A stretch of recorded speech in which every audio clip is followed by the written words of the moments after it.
एक बार देव ऋषि नारद भगवान विष्णु के पास गए और प्रणाम करके बोले, भगवान मुझे सत्संग की महिमा बताइए। भगवान मुस्कुराते हुए बोले, नारद तुम यहाँ से आगे जाओ, वहाँ इमली के पेड़ पर तुम्हें एक रंगीन प्राणी मिलेगा, वो तुम्हें सत्संग की महिमा अच्छी तरह से समझाएगा। नारद जी खुशी खुशी इमली के पेड़ के पास गए। वहाँ इमली के पेड़ पर नारद जी को एक गिरगिट बैठा मिला। नारद जी गिरगिट से बात करने लग गए। उन्होंने गिरगिट से सत्संग की महिमा के बारे में पूछा। सवाल को सुनते ही गिरगिट पेड़ से नीचे गिर पड़ा। छटपटाते हुए उसने अपने प्राण छोड़ दिए।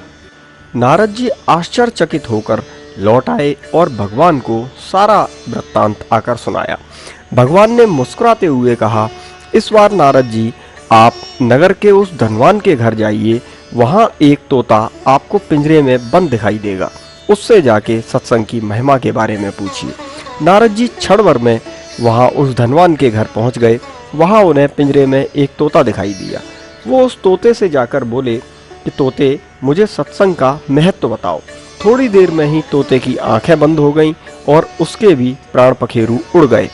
अब तो नारद जी एकदम से घबरा गए और दौड़े दौड़े भगवान के पास फिर से पहुंचे।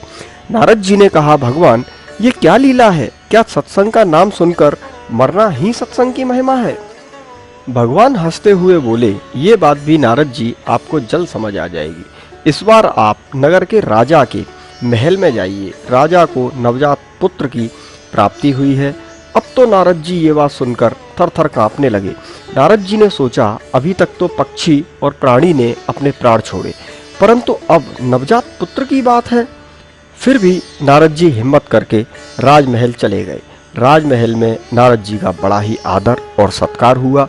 राजा के कोई संतान नहीं थी, इसलिए राजमहल में उत्सव मनाया जा रहा था। नारद जी ने डरते डरते राजा से उसके पुत्र के बारे में पूछा। नारद जी को राजा अपने पुत्र के पास ले गया।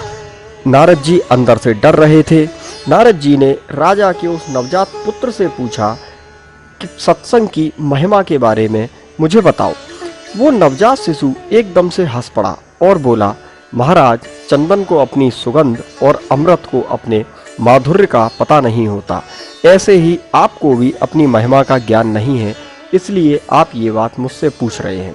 वास्तव में आपके क्षण मात्र के संग से मैं गिरगिट योनि से मुक्त हुआ और आप ही के दर्शन मात्र से मैं तोते की योनि से मुक्त होकर इस मनुष्य जन्म को पा सका।